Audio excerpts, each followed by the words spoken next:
being the 6th conference in Bangalore, it's been an amazing ride and a really nice journey. Freya and I were trying to figure out how on earth we're going to introduce this topic. Okay, it sounded weird enough to us to actually create a topic out of it. So I'd like to start by sharing a little story, my own personal story behind, and hopefully that story will help illustrate some of what all this is all about. The story is called The Voices in My Head and a Journey. When I was very young, perhaps class 4 or 5, I began to realize that there were these voices in my head saying something. Most often it would be, hey, I want to head out to play somewhere, or, oh, you got to finish your homework on time, or maybe just sit back and relax. So I'd get onto my bicycle, go to play, come back, finish my homework, and then park that little bicycle over there, and then sit down, finish my homework, put my head back on the pillow and just relax and allow my thoughts to take over, have a lovely sleep, and then get up in the morning and go back to school again. What began happening as I rode my bike to and from school each day was that these voices in my head began getting louder, began talking a slightly different language and saying, oh, you got to study well, have to get into a good college, and then perhaps a good job. So then occasionally the bike would want to go in another direction, go hang out with friends, go for a movie, go have some chat somewhere or something like that. All that happened. And then college came along. The voices began getting a little more complicated. You better finish your graduation in 4 years and land a good job. You know, then life is all set. And then there'd be other voices in reality in the form of your friends standing over there and say, I don't like this class, I don't like this professor, let's bunk. Let's go out somewhere, you know, dandi maro college ko aaj. So we did a little bit of that, managed to finish graduation in 4 years, landed a good job, and then everybody around me were happy. Congratulations, got a fabulous job, finish your degree in 4 years, you're all set for life. And then of course, the thrill of getting a job also landed me with my first scooter. So yes, money in the pocket, riding a scooter, zipping around the city, have a good job, life was set. Few years later, you know, the Maruti 800 at that point in time was perhaps very affordable, very spiffy car to possess. So went and invested in that. And then suddenly the ride to work seemed all that more comfortable. But the voices in the head began saying, maybe time to get a better job, okay? The one that pays more, perhaps better prospects, you know, better opportunity, and so on. So paid attention, in a few months started driving in a different direction, new company, new role, new position, lot more money, and then the voices started saying something else, okay? Said, maybe like this guy, get married, okay, happened. Time to look out for a new job, not happy with this one, okay, don't like my boss, don't like the work, seems repetitive, seems boring. Sure enough, bought a new car, headed in a new direction, new company, okay. Lots of excitement in terms of learning how to write fabulous code, delivering solid projects, had a very interesting technical career path, became a senior engineer, life just seemed great, okay. The car got better, family was bigger now, included 2 kids, but the voices began getting more complicated in the head. Very often, car would stop, not start again, ignition would be turned on and left running the whole night. Next day morning, battery dead, fuel tank empty. What to do? Okay. So then, okay, grudgingly either push the car to the petrol bunk, get it filled with petrol and say, what the hell is happening here? And then the more questions like, what are you doing with work? Do you want to remain in a technical role? Do you want to move into a people management role? Why not product management? They seem to be having all fun, talking to all customers, doing this, doing that. Trying to figure out, is this where I wanted to be 10 years from now? Is this what I wanted to be doing? Do I want to be doing something else? And then for a while I just say, I don't want to listen to all that in my head, just continue doing what you're doing and get on with it, you know. Want to retire by 50, have pots and pots of money, and then I'll figure out what I want to do. But that car wouldn't move, okay. Just decided to stay put. Then had to be coaxed, had to be cajoled, and in the course of time I learned a new skill, which was a little bit of car mechanics, engine tuning, tinkering, how to fix a flat, and so on and so forth. And then as the drives on Bangalore roads began getting longer, the commute began getting a little more interesting, I began enjoying having these conversations with the voices in my head. Questions also began getting spiritual, a little more abstract, you know, is this what you want out of life? Does all this make sense? Are there really other things to life other than, you know, college, work, family, kids, career, climbing at a career ladder? Is there more? And then suddenly the questions didn't seem more intimidating. The rides seemed a lot more interesting. The kind of terrain that I traversed driving while having conversations with my voices in my head seemed a lot more interesting. So what's this all about? What's this dichotomy? What's the analogy? So the car is my brain and the voices in my head is my mind. Okay. Very often when the two of them go out of sync, there will be a breakdown. There might be a change of direction. Steering wheel might want to go in one way, but the acceleration and the foot pedal are trying to steer the car in another direction. You know what will happen when that happens in reality. And that is the feeling that I had of being stuck.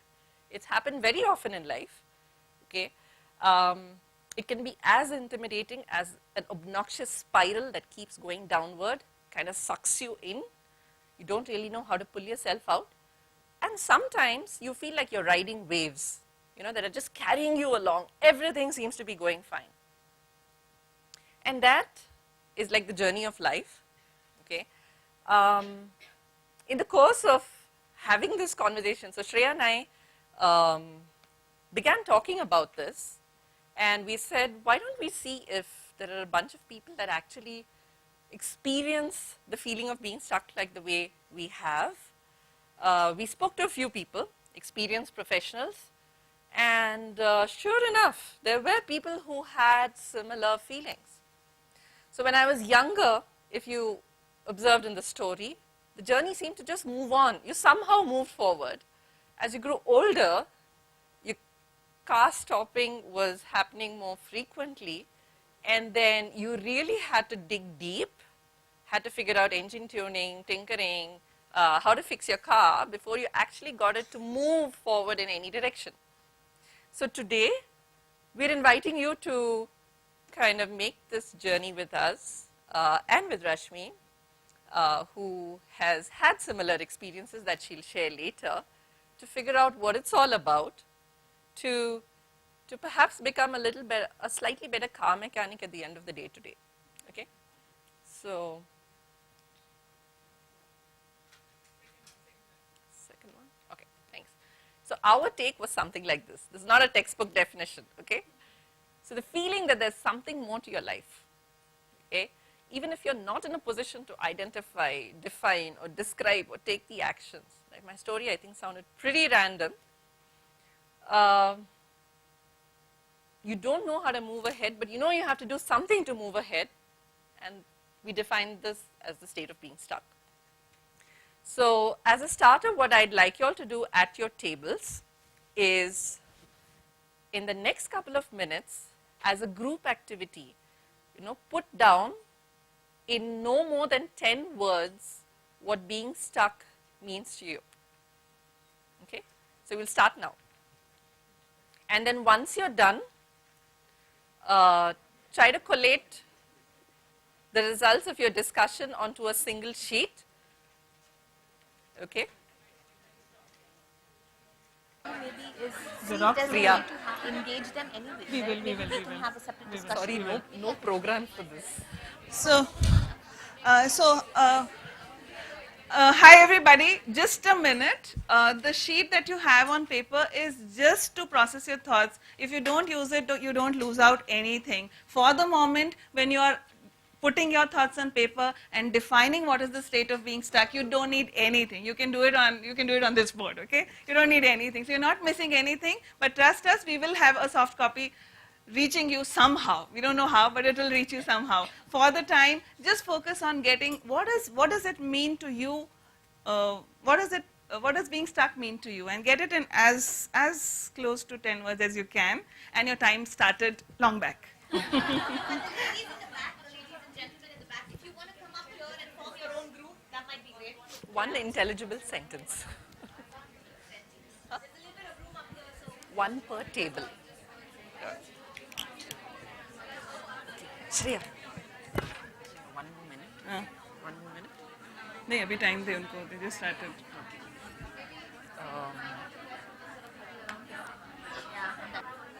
Okay. I take one from here. These guys are enthusiastic guys who come without paper anything. this group, they're just sort of getting started. If you want, whichever works for you.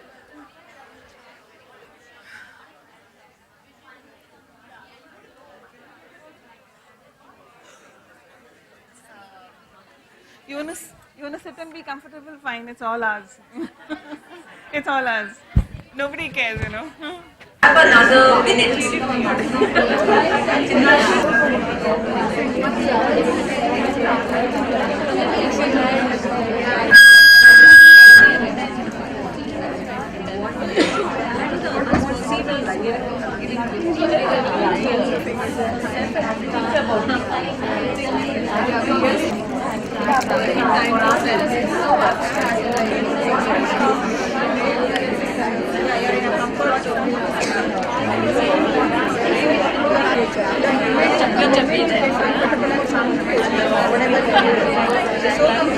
Are you ready?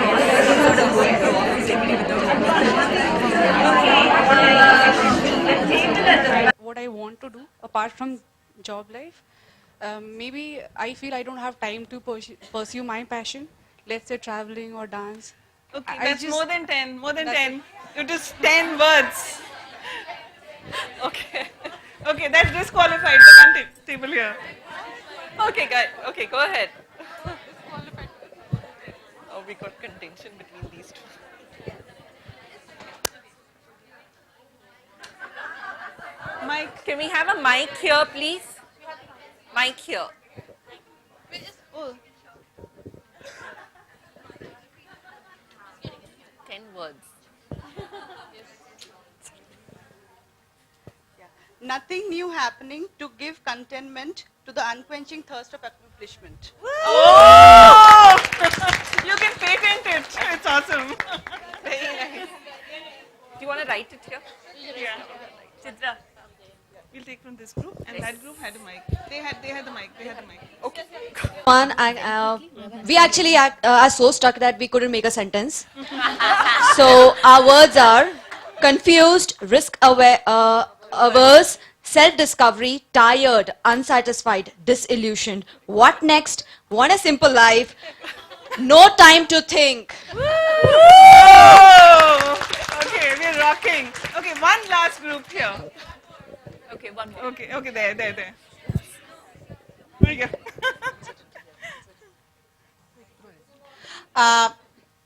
Yes, it's a state of monotonous work. Want to have more, and having an uncertainty. What next? Awesome. Excellent. Awesome. Thank you. Okay, guys, now there's one group here sitting in the corner on the floor. They deserve to share what they're doing. Okay, guys, we're getting you a mic. Can somebody quickly pass the mic? We'll come to you. There's more. There is more. Don't worry, everybody will get a chance. Maybe what we'll do is the end of the session. down there, stop. Okay, here you go. So monotonous, helpless, motivationless, no confidence, energy loss, excuses, and an aimless life. Awesome. Awesome, awesome, awesome, awesome. Thank you so much. Okay, now we'll move on. Okay, all We're right. coming to you, we're coming to you. Thank you, fabulous. Makes me feel better already. Okay, I'm not alone. And this is what you did just now. You can hang along. So what are we Sorry. going to do today? I didn't realize. Okay, is recognize the fact that you're stuck. What are the telltale signs? Use them and use them well to propel yourself out of that limiting spiral. Otherwise, it can sound exactly like what somebody there just now said. Okay, and discover infinite possibilities. It's a fantastic journey of self-discovery, and this is about you. It's about yourself.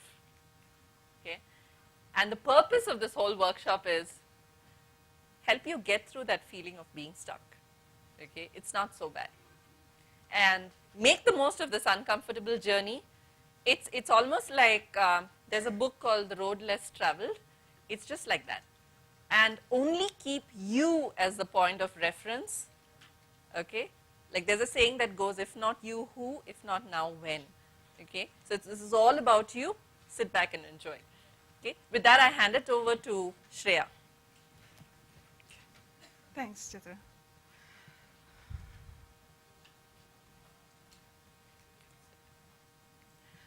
So the question for us now is going to be, how do you know you are stuck?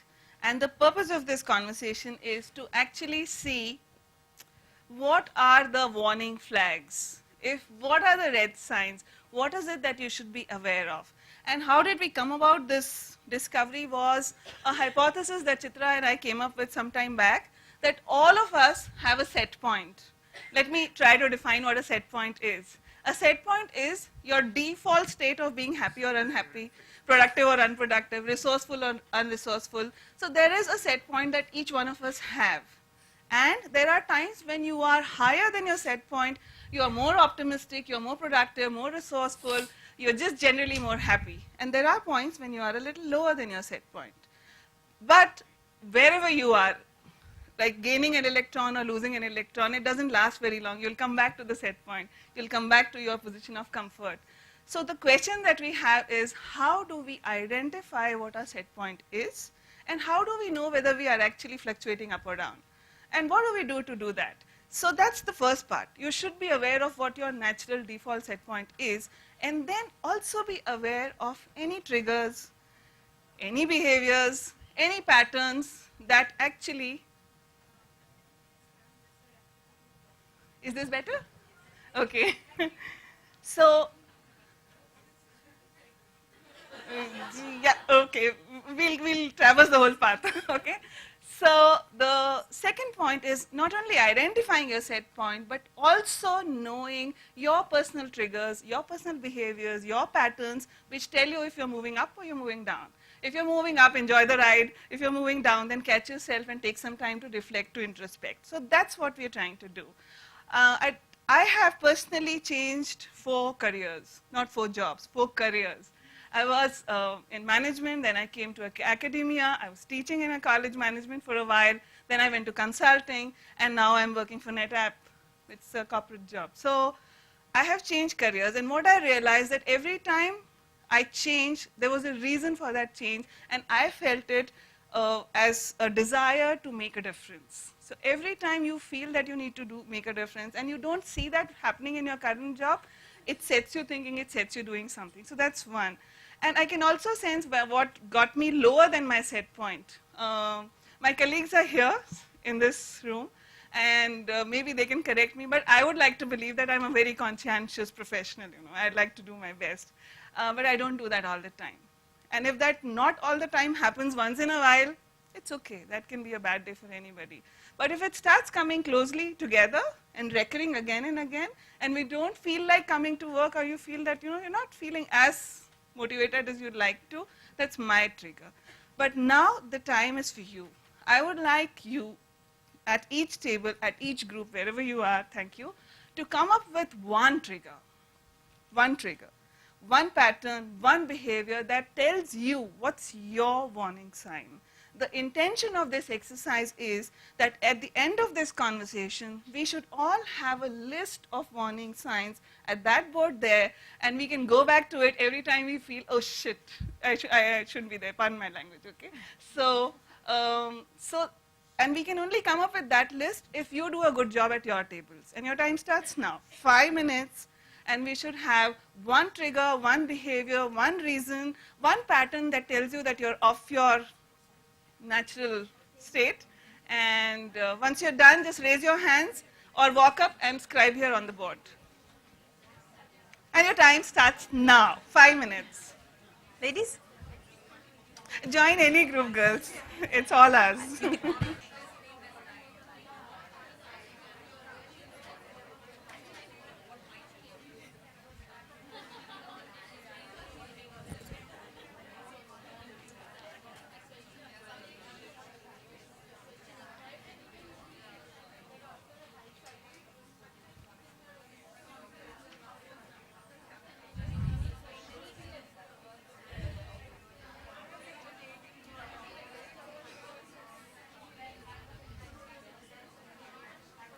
As soon as you're ready, tell us, we'll scribe.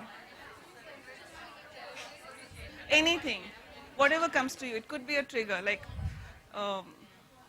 okay, so the question is, what is a trigger, what's a behavior, what's a pattern, is there a difference? Not really, not really. A trigger could be something in your mind that makes you, sets you thinking, am I actually doing something that I enjoy, or am I really making a difference? And that becomes later a pattern, or it could actually, be just a reason. So if you have something, just walk up to the board and start scribing. One per table. You have, go ahead.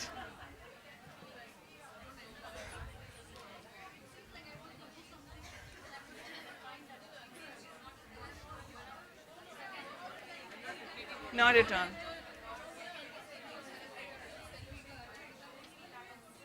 Just write one. One. Yeah, one. Only write one. It's like triggering or the way we like symptoms kind of thing. It's fine, a symptom, yeah. So a trigger, a symptom, a behavior, a pattern, a reason, call it by any name, whatever comes to your head goes on that board there. One from each table. One from each table.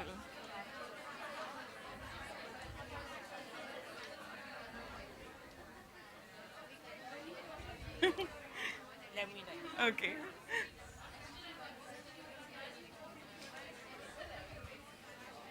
You ready? Go on. There's a, if you want to save time, there's a board there as well, but whatever is easier for you. There's a little queue here.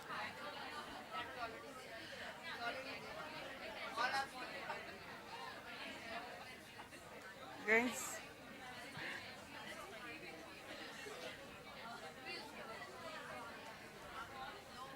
Okay, and we have a very strong feeling that after a few minutes we'll start getting repetitive, so we'll pause before that happens. And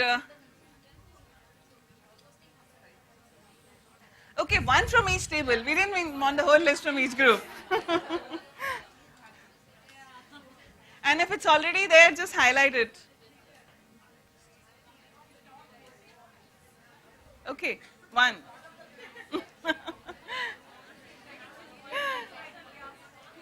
Okay.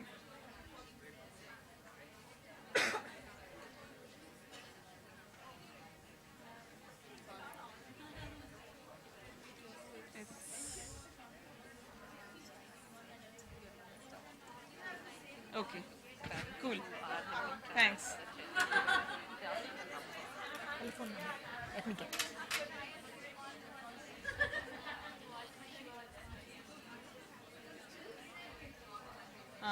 Not realizing your full potential. Okay. Wow, that's a nice cap statement. Thanks. Okay, so we'll start reading. We'll start reading now. We have more than 10, so I'm sure people have been generous and shared more than one. We'll pause here. But what is really shining out, I'll like to take time to point that out. The first one is my full potential is not realized. I know that I'm not actually doing my best. No motivation, anger, irritability. You find like excuses, you want to blame others. Your own drive to take initiatives is actually getting reduced. You may feel a little discontent, a little demotivated. Sometimes you might also feel that you're not appreciated enough, valued enough. You may feel indifferent, a little frustration, and you start questioning, what am I accomplishing? So that's the list here. There's an equally strong list there. We will get back to it. We're not going to not get back to it. But if this is a reflection of what we are experiencing, then obviously it makes sense for us to understand why this is happening. You're stuck. How do you know? Shreya? Shreya, how do you know you're stuck? When your life is not moving. Okay.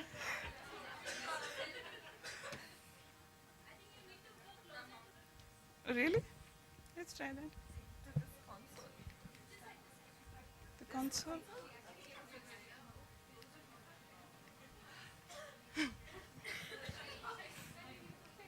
We get, is this better?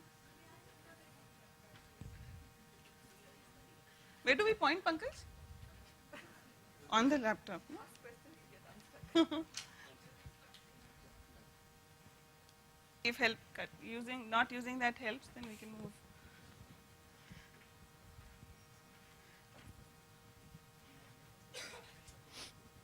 Okay. Thanks. Thank you so much. That's brilliant. Okay, so while we were doing our own research, we didn't come up with this out of our own heads. We did a little research, and it started because we were feeling, are we alone? Are we the only insane creatures in this world? But we realized that's not true. So we went and had some conversations across a spectrum of people in India, out of India, largely from IT, but from non-IT as well, just to get something that we could present to you and say, you know, guys, this has been, you know, thought about at least, if not researched. So we came up with some reasons. These are the reasons that we came up with, and I'd like you to see. They're not really out of the world or earth-shatteringly different from what you would have expected, but there is more to that. So the first is, there might be some extrinsic triggers, something from your environment which can make you feel less engaged, which can make you feel, it could be personal priorities that have shifted, that could also contribute. Those are extrinsic triggers as well.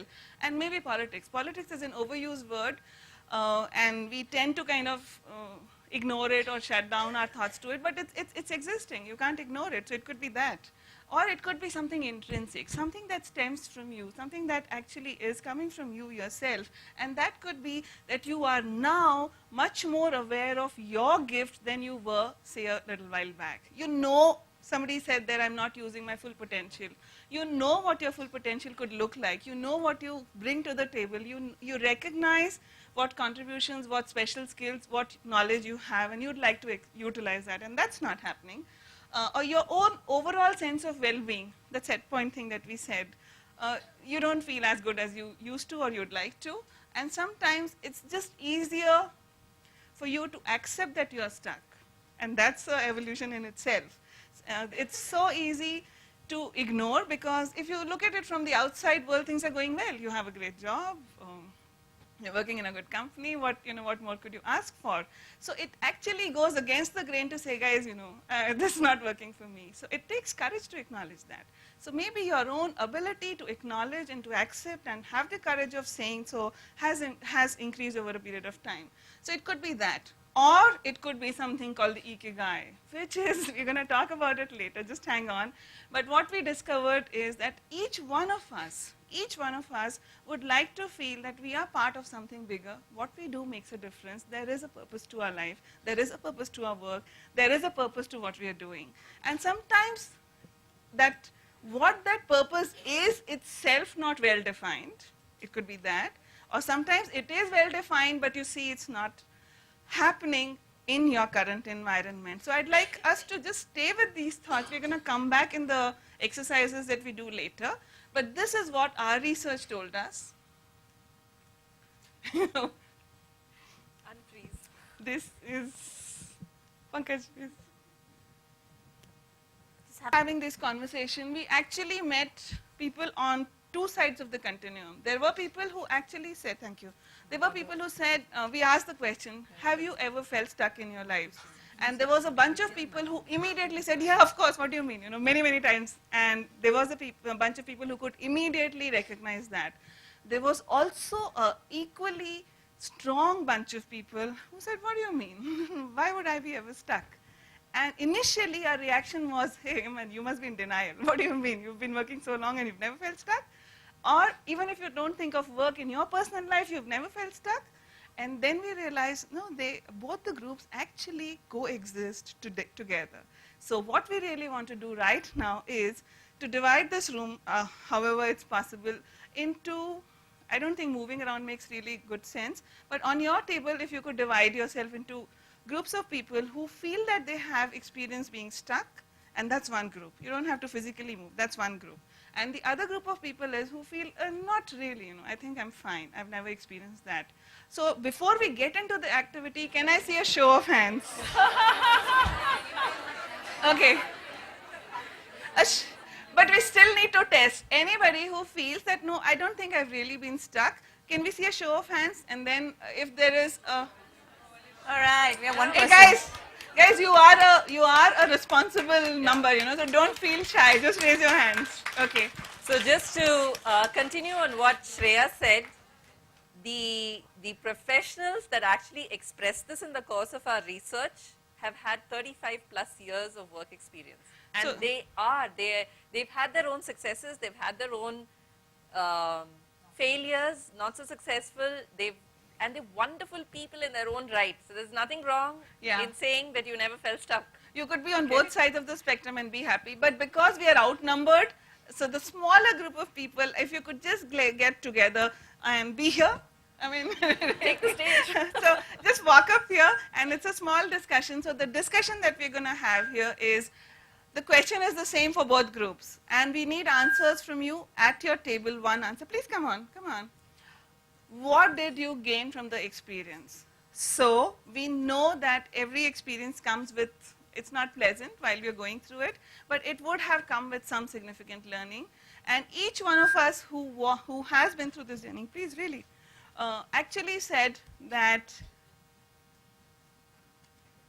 we wouldn't want to not go through that period of being stuck, because we came out stronger, we came out wiser, we came out richer. So there is something that we gained from that experience, and that's an overwhelming majority in this room. However, we'd like you to be a little more specific. What did you gain from that experience? From each table, there's no limit to words or sentences, anything, or even points. There's anything that whoever feels ready to share. You have about, let's say, 10 minutes for this discussion. And the ladies here, we are a small number, but please find place to sit. And if you have never been stuck, what did you gain from that experience? So was my question clear enough? Okay. The question is, walk back in time, or if it's current, then walk back in the experience and actually go to a place, that experience where you actually felt stuck. And then from that point, think forward and come up with something that you gained from that experience. What did you gain from the experience of being stuck? I could tell you, even if you're stuck if you are really stuck currently, try to see if you are gaining something. And I can personally share, every time I feel stuck, in the process, it's really, really, really frustrating. But what you gain is a clarity of what you want versus what you don't want. And every time when you know what you don't want, it's actually making what you want clearer and clearer and clearer. And say, okay, this doesn't work for me. But so what we land up doing is we land up focusing on what we don't want. And that is frustrating. That's natural. Misery loves company, so we like to wallow in our own, story. But at the same time, it's pointing you very, very clearly on what do you want. and that is becoming much more sharper and clearer and stronger in your heads. So that's for me, but that may not be exactly your story. So just take a few minutes, deep dive within your own heads. If it helps you to have a conversation, do that, and come up with something that you say, okay, this is what I gained. So that's while in the experience. If you look back, it's far easier to say. If you have moved out and traversed out of that experience and you look back and say, okay, when I was stuck 5 years back, what happened and what I gained, those stories are easier to come by. But when you are in the process, also there's something that's happening. So get on. Hopefully we'll come up with something. And ladies, it's the, you can write. We can give you a pen to write. There's some paper there. The same thing. What do you gain from this whole experience? You have had significant work experience, personal lives, and you feel you've never been stuck. So what do you think what has led you to be there? What have you gained? And what does that experience feel like? Yeah. I mean, what is it all about, not being stuck? So,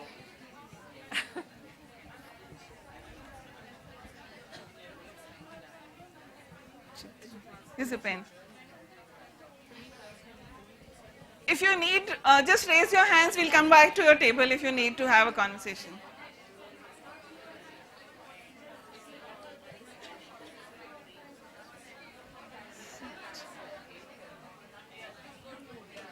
We're okay? We're doing okay? Here again this time. okay. Let me So see. that was the technique that helped you sort of not be stuck at any point in time. Okay.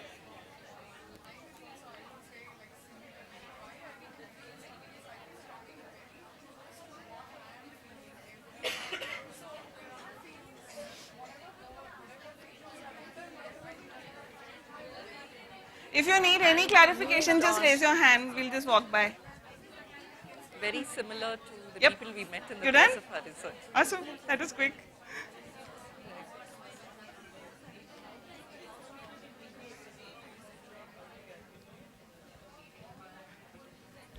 You're not prepared for this.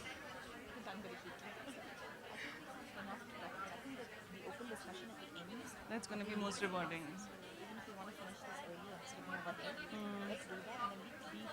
Because you'll be getting repetitive? Yeah. True. That will be more fruitful. So seems like whenever you're done, any group, please raise your hands. It'll help you know if you need more time or if you're ready. Okay? Okay.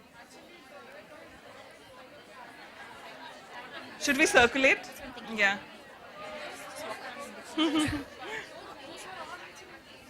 So, So you thrive in an environment. what's like happening at your table? Did you come up with something? Okay. Learning of. Wow. Actually, wow, that's a great one. Okay.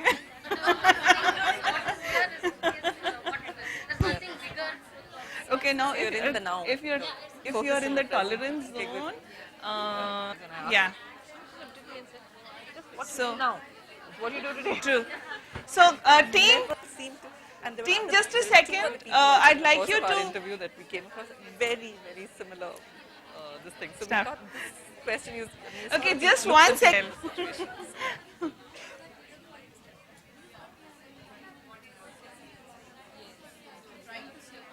You have something already? Yes. Yeah. Sure. Okay. So we need to figure out whether it's a company or a culture thing also. Table. Yeah. This table. Okay. So we get you a Like she mic. said, look at every day as We get you a now, mic. present. Could we today have a is, mic? done. Mic is there? Okay, thanks. So we have the mic and we have the table. Just give me a second. Guys, girls, listen in. Ladies, listen in. There's a table that's sharing something. Please sit happily, comfortably, and listen in. Okay, team. 1 second. So do you want me to summarize for the table? You summarize for the table. Thanks. Okay. So one is realizing self-worth, Uh-huh. self-confidence, Uh-huh. realizing that there is more priorities that I discover with every ups and down. Okay. Um, the other thing is, it isn't as bad, the situation that it looks like. It's okay to be in that situation sometimes because there is a bigger learning that you're not seeing it right now. And there is a larger, it makes you think about a larger purpose of your life. Okay, thanks. That's a powerful summary. Thank you. Okay. Yes, sorry, I missed somebody. Speaking out and reaching out and just not thinking that you have to do it all yourself, but then there is help available outside.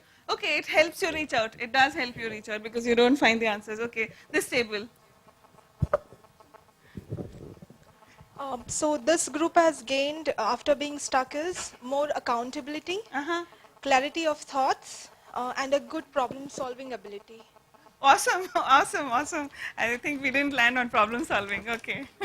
And there is something interesting that came from this group, which was about span of control. So you sometimes, at points in time in your life, you just allow yourself to be there because you know this is a phase that will pass. So I thought that was interesting. Okay. So your summary. No, summarize. The group summarize. Okay, so what we realized, I think most of us are currently still stuck, but what we are realizing through this phase is that when we are stuck, this is what we wanted to say in the first answer, we feel like we are headless chickens, just, going about trying to figure out what should be the next step. But what we are realizing is that we figure out more of where we want to be rather than where we are. So we invest more time in figuring out how our life will be. And we know that our comfort zone is clearly not making us comfortable. So we need to step out and take that extra step and be in the place where we want to be rather than where we are. So. Okay.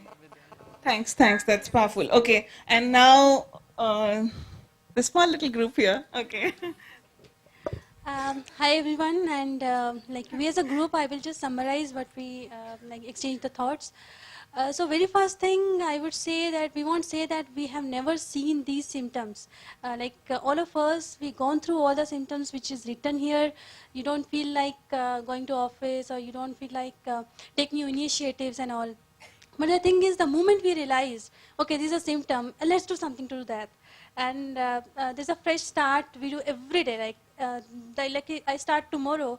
It's a new day. Whatever happened yesterday is forget. Now let's do a new thing. We all here face different challenges. I personally, when I was getting mother, I faced professional challenges, personal challenges, but there was not a way to stop.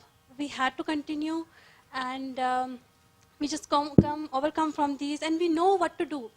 There's a lady, she said, I just live in today. What to do today, what I want to do today. Forget about what will happen. And there's a bunch of people we know what we are head to, where we are going, and we are just on the track, and we just try to overcome from these, you say, symptoms of getting stuck. Okay, thanks so much. Yeah, Would you like to add something? Yeah, just to add to her, we were also just discussing a bit about being a bit self-aware. That's the first point in actually knowing yourself. Once you're aware, you know there are certain circumstances that environments, you can't change things, but you can change the way you react to situations. And the beginning of that starts with being self-aware. Awesome. And I was actually talking about my personal experience going through something called I use a lot of techniques which are neuro-linguistic. We'll come to that. Okay, Hang on. cool. Okay. Thanks for the summary. So you could continue to be here, or you could, whatever you prefer. We'll come back to the techniques in a little while.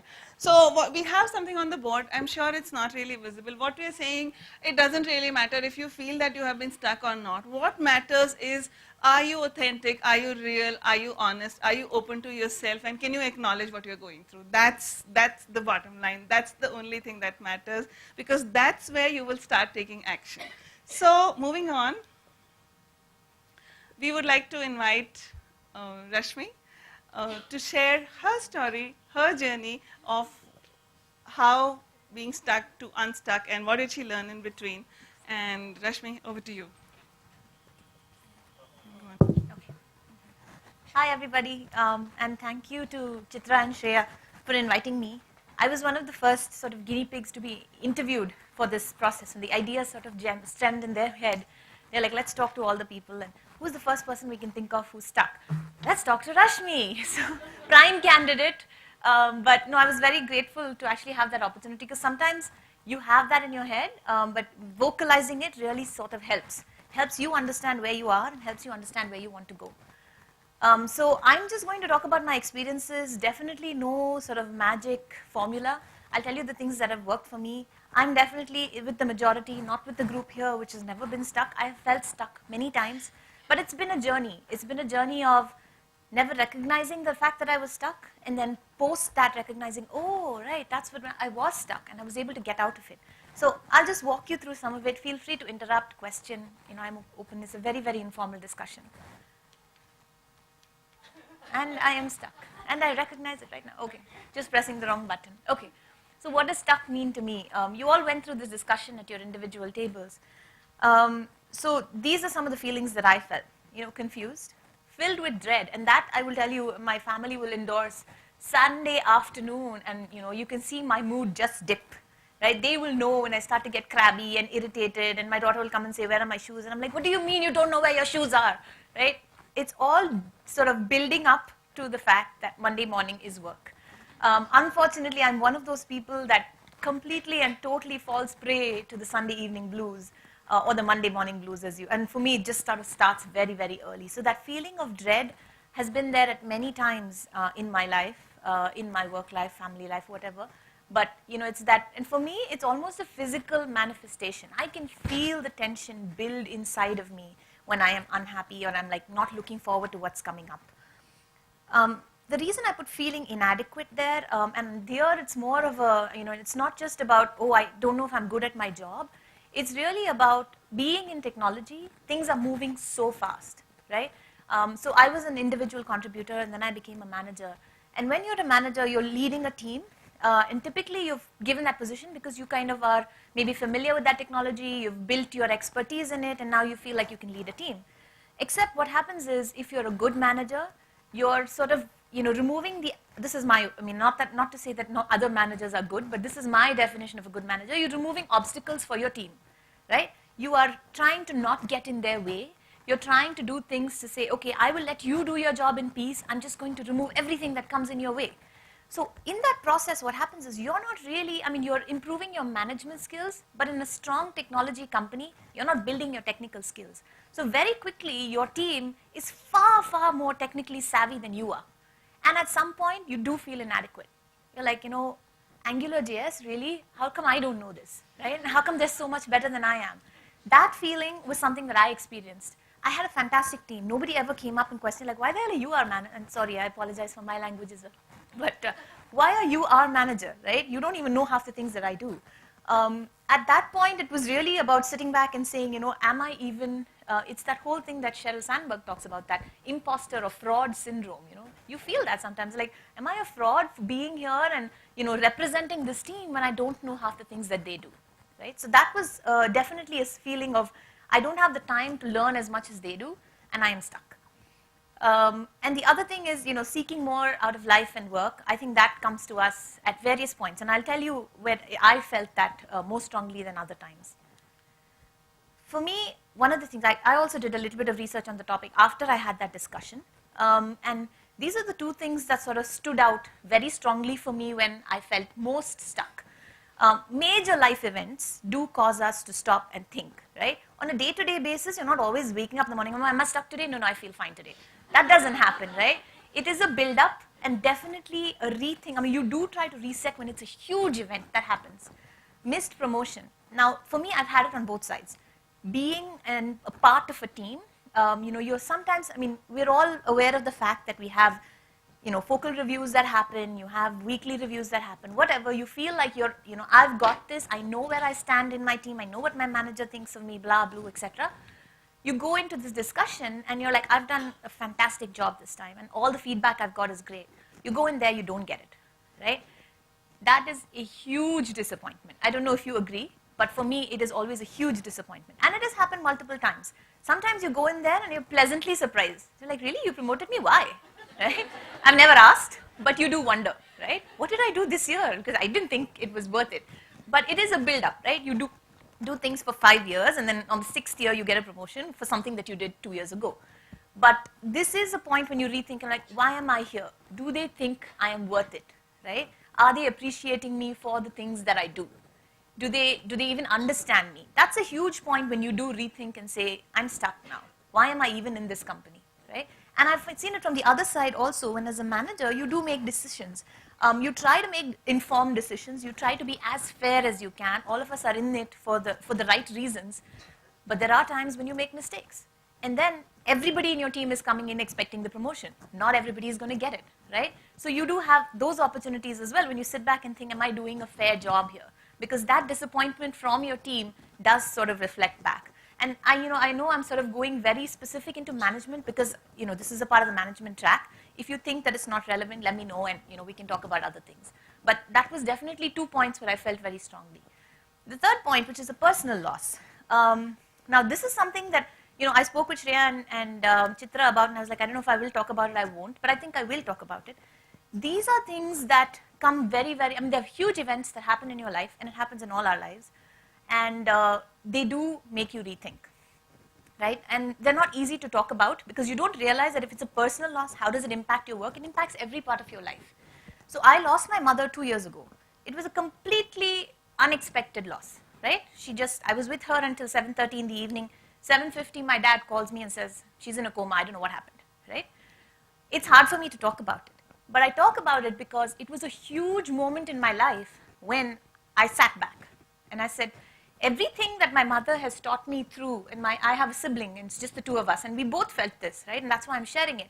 Everything that she taught us through our life when she was alive, of course we listened, and she said, be good, yeah, ma, we'll be good. Call me every day, yeah, okay, we'll call you every day, at least every other day. But you don't realize that when that change happens, that's when you sit back and think about, do I now have to be like her? And maybe it's because a daughter probably probably relates more to her mother. But definitely I felt like this is a point for me to sit back and think about where is my life headed, right? It is such a fleeting moment where suddenly something so big changed. And it could be various things. It could be a failed marriage. It could be a miscarriage. It could be something smaller than that. But a personal loss does impact this. And it does leave you feeling stuck. Because you do feel like, where am I going from here, right? How is my life? And it changes in such a large way.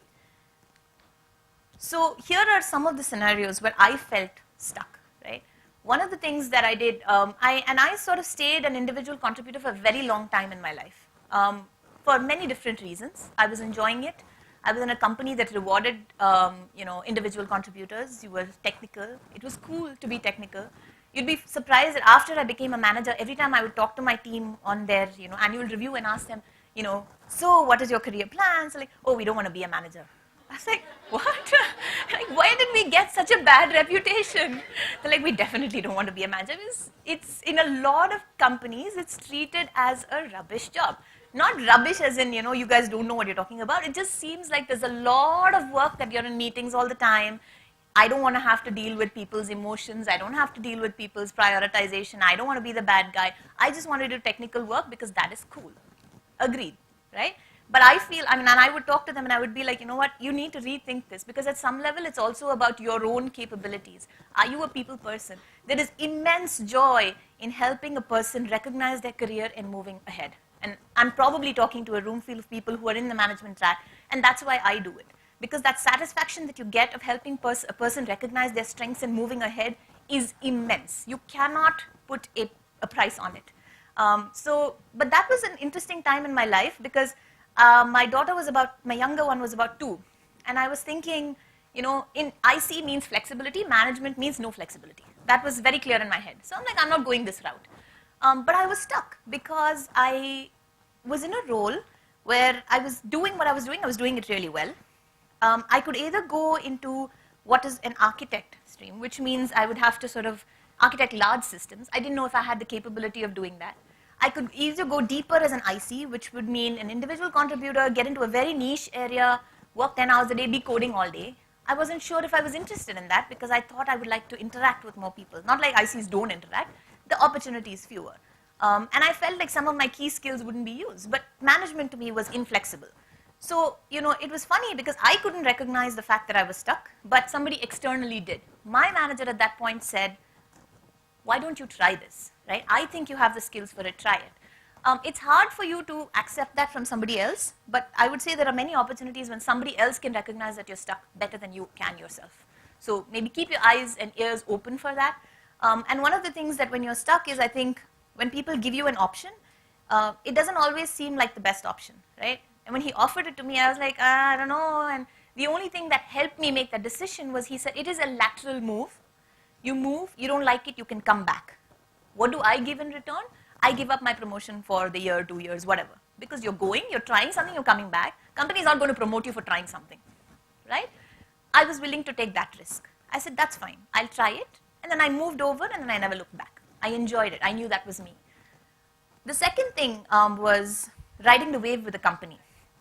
I don't know if you guys know my background. I was in a single company for 14 years, which is kind of unheard of in today's times, right? A lot of us move about quite a bit. But there was a very strong sense of loyalty that I felt towards the company because they had seen me through my ups and downs of my life, right? One is they had allowed me to learn a lot. And two is, I think both my children were born when I was in the company. I had a fantastic manager who was giving me that flexibility to do whatever I wanted to do and progress. But the challenge with that is when you feel such a strong sense of loyalty to a company, but the company is not doing well, then you feel stuck. Because I don't want to feel like a rat who's deserting the ship. Am I running out of time?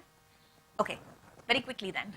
I don't want to feel like a rat who's deserting the ship, but at the same time, I don't want to, I'm not moving anywhere. So that is definitely an area of being stuck. And the third thing is where I am right now. So I finally quit that company last December, and I said, okay, I'm going to figure out what I'm going to do next. Now, the good thing is I have a lot of great friends. I have a fantastic network that I've built over time. Except now you feel like you have to make the perfect choice. That's also a feeling of being stuck. Well, reputation aside, it was a fantastic job. I loved it. And I don't know if there are any Yahoos in the room, but there is a feeling of culture that we built at that company, which I think was magic. Even today when I meet people, they're like, I wish we could go back. And Yahoo ended at a different note. The company closed down here from a development and labs perspective, and they moved away. So all of us had to sort of find other things. So that cohesiveness or whatever it was there, for me it was like, I have to either replicate that or I have to do something better. But it was a moment of being stuck. I didn't know where to go from there, right? So lessons for my younger self. I will try and do this very quickly. I have 2 minutes? A little bit more than that, okay. So these are some of the things I felt really helped me, and this was all in retrospect. It was easier for me to think about it later. The power of yes. And I think this is very, very, very important for all of us. A lot of the times, I think when we think about something, we want to try something new, we don't say yes because we feel, I don't know enough about it. I need to learn more. I need to be better prepared. I would say don't do that. Take 1 year, and that's what I did. I took 1 year and I said, everything that comes my way this year, I'm going to say yes. Because I think a lot of us have the ability to learn and deliver on something once you've said yes. Once you've made that commitment, you do make the effort. And I think that's universal. I think it's gender agnostic. Nobody wants to sort of let somebody else down or be held for, sort of a reputation of somebody who doesn't do stuff.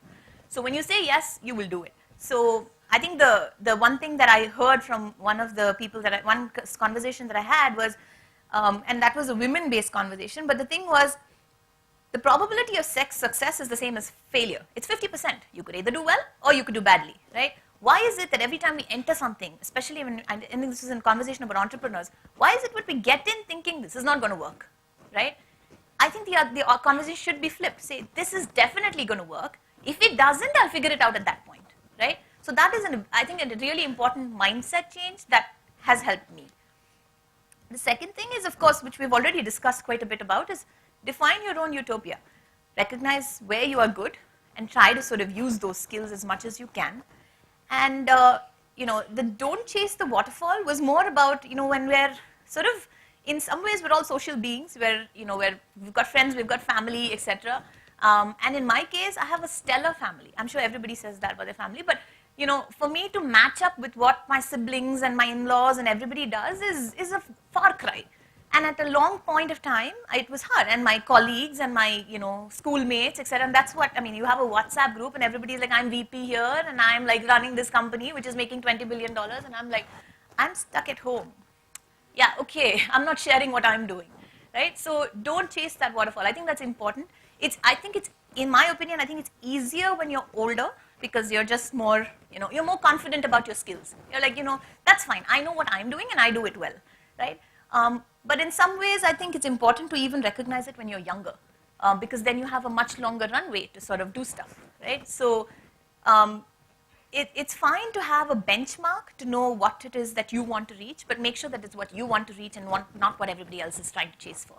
In some ways, this is also, I think, coming from stemming from the fact that every company, I don't know if it works, but the company that I was at was definitely, every year there would be one ultra cool project that was running, right? It would be a different project every year, but there would be one, and everybody would be hearing about it, right? So if it's called Zenith, then everybody's like, oh, Project Zenith, I can't do this for you because I'm working on Project Zenith.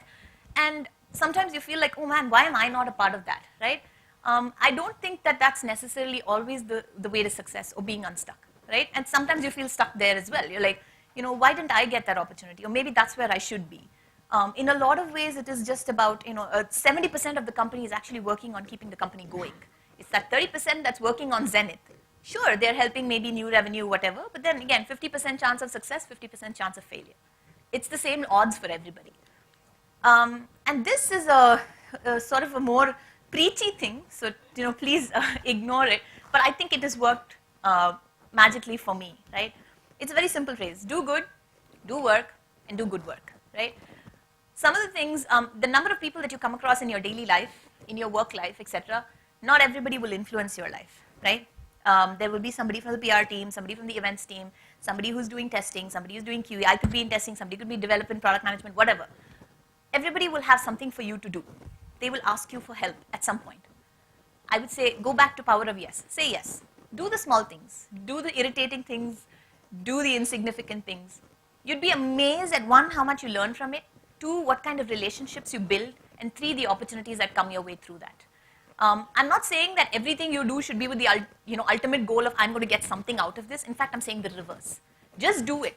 When you get something out of it will be, it's like I said, it's getting a bit preachy to say like the universe will conspire to help you and all that. It's not even that. I think it's a very simple thing and it actually makes you feel really, really good. Yeah. So, be responsive. I keep complaining to my friends and family. I'm known for responding to an email in 5 minutes, right? Doesn't matter what that email is. Somebody will say, plan this trip for me. I'm like, okay, and I'll do it. And, initially they're like, how do you have so much time? Which is sort of a very nice way of saying, are you jobless? And even when I am jobless right now, but even when I was not jobless, I would do it. Because to me, honestly, saying that you're perpetually busy, at some level, initially it would be like, why am I not busy? But now I'm thinking, why are you not as organized? You can respond to an email in 5 minutes. Believe me, you can. Everybody can, in fact, one of the leaders that I worked with told me he would have 100 emails in his inbox. And at the end of the day, he would clear it, right? If it was not in that top 100, perhaps it was not important. Maybe it'll come later. But there was never a single email. And he was, serious. He was a mentor to me and many, many levels above me. But he said there is really no need to ignore anybody, right? So again, I think it's very important because a lot of these people assist you in getting unstuck in many different ways. So, share your story like I'm sharing mine. You may feel like I have nothing to share, but you'd be amazed that even one single snippet that comes out of anybody's story can transform someone else's life. That I can tell you for sure. And with that, I'm done. Thank you so much. No, you're not done. Oh, I'm not done. Okay. So you just float around the room, and what we're going to do is two things. And we never realize that we'll run out of time, but it's a great possibility that we'll run out of time. So if you really have another session or a commitment, and you choose to move out at 12:30, we'll be respectful of that. But we don't anticipate using more than 10 minutes. So if you hang along, we'll appreciate that even more. Rashmi, you could just float around the room. I'm sure there would be people who would want to speak with you. Okay. And Chitra, you do the same. And for all of us, no, we have 15 more minutes. Okay. 12:45. Oh, we lucked out. Okay. Okay. So what we're going to do now is actually get you into those papers that you have on your table, and please generously share the sheets with whoever is on your table. If you don't have even one, can we take one from this table, Chitra, and please give one sheet here? Sure. And hang on, I'll tell you what we're going to do with those sheets. That sheet has two parts. One part is a self-assessment. The self-assessment is going to help you understand where you are on this continuum of being stuck or unstuck. Okay? So, put yourself where you are today, keep yourself as honest as you can be, and go through those simple questions. There's a very simple scoring instruction there. Be as honest as you can and just do the ticks. So we were prepared for a workshop of 60. We obviously have a few more people. We'll share a soft copy with you. Do you have extra sheets here? Oh, great. Sure. Sure. Sure. Sure. So, can I see who has signed up for the What Next session? Anybody who has signed up for the What's Next session? Senior Women Leaders session. Okay, Even you couldn't sign up, that if you like to attend, you can finish this and come on to the agenda boardroom. Okay? Okay. Yeah? Okay, hang on. Go, Kamla. Okay, guys. So go through your own self-assessment and see if you score something, and we'll talk about what those scores say.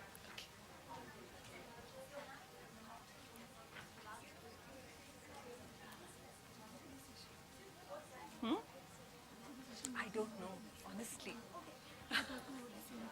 Yeah. Yeah. So but it's primarily, I think, meant for senior. I think they folks, opened up. It was by 17, 18 years plus. Go ahead.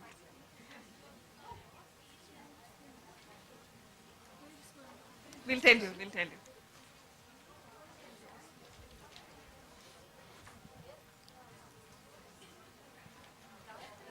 Okay, so if you have completed the scoring, can I see your hands? This is supposed to be a workshop for 60 people.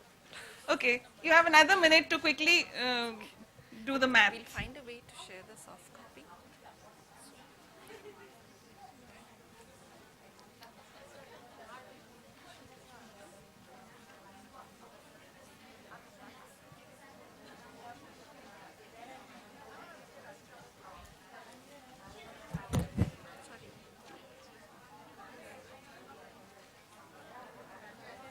Do you want to come? All in the happy zone? Okay. Okay. So, I'd like you to actually look at the scoring. There are 15 simple questions. You could rate them from 0 to 3. And if you score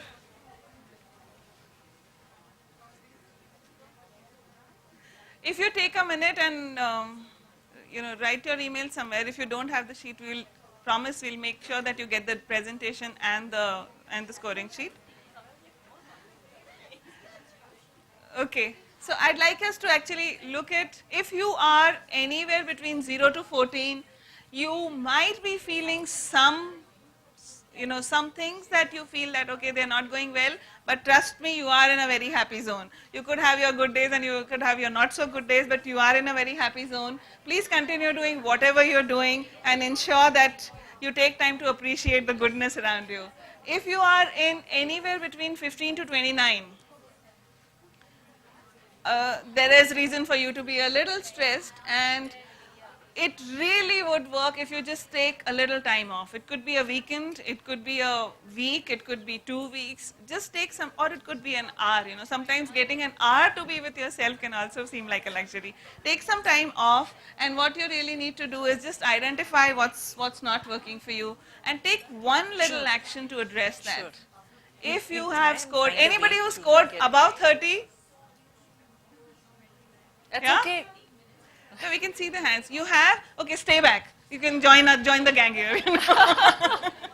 Okay, so anybody who scored more than 30 means you are actually experiencing frustration right now, and that's bad. So what you really need to do is, you need to talk to someone. You need to find somebody whom you can trust, whose advice you can trust, who you can use as a sounding board, that's the first step. Do you have someone like that in your life? Okay, so the first thing to do is talk to that person. Take a short holiday, learn meditation, and call us. Call us after this session, okay?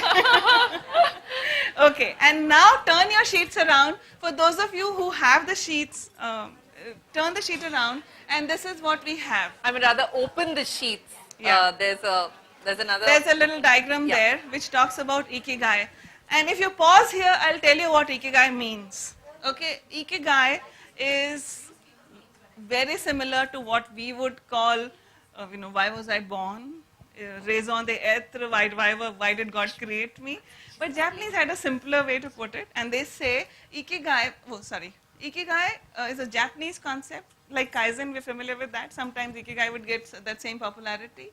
It means that everybody has a purpose, and it takes a little deep and it takes a little long search sometimes to define what that purpose is for yourself, but it is a very, very important self-introspecting journey that you would take for yourself. And what it means essentially is coming together of something that you love doing, something that the world around you needs, something that you will get paid for, kind of fundamental, and something that which you are really good at.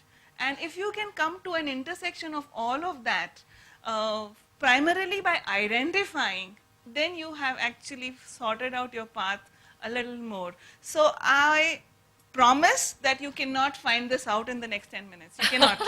So, but just to add to yeah, sure. Shreya's point here, I mean, on a personal experience, I think the profession, the vocation, and bits of the mission, at least in my case, seem to be in place. The passion, I don't know, I'm passionate about a bunch of things, but that's where it is. So like she said, I don't think we're going to figure this out in the next 10 minutes. But the concept is that as long as you recognize what's there, what's not there, we've made a very strong start, and trust me, that is great enough. So what you have on your sheets, for those of you who have the sheets, are a few simple questions. For those of you who don't have, I will read it aloud. So the first question that I would like you to go back is ignore, because we've already discussed. Second, the first question is, what was the last time that I felt stuck? I have a very strong feeling that in the last 45 minutes or so, you would have come to a recognition of that. What were your reasons? I am pretty confident that you would have latched on to something, if not the exact reason, you are in close proximity for that. I would like you to actually spend time on the third question, which is actually trying to figure out, what do I really, really want to do? What fires me? What excites me? What makes me feel happy? What is it that I'm passionate about? What is it that I'm really good about? What is it that is a commercially viable, feasible skill today in the market that somebody will pay me handsomely for? And what is it that a service, as a service I can offer to the world? Take a few minutes. Trust me, the time will be well invested. And Chitra and I will be floating around if you want to have a conversation. We're more than happy, but I think it's more self-reflection. All you need is one good friend to discuss this with. Doesn't have to be somebody you know very well. Yeah.